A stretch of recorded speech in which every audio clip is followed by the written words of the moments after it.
How to enable testnet mode on Phantom Wallet. So hello guys and welcome back to today's video.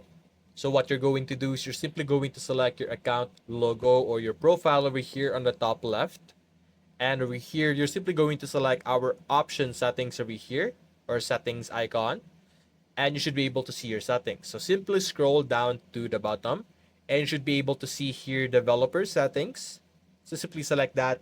And over here, you should now be able to find testnet mode. Now, this is typically disabled by default. So simply enable this.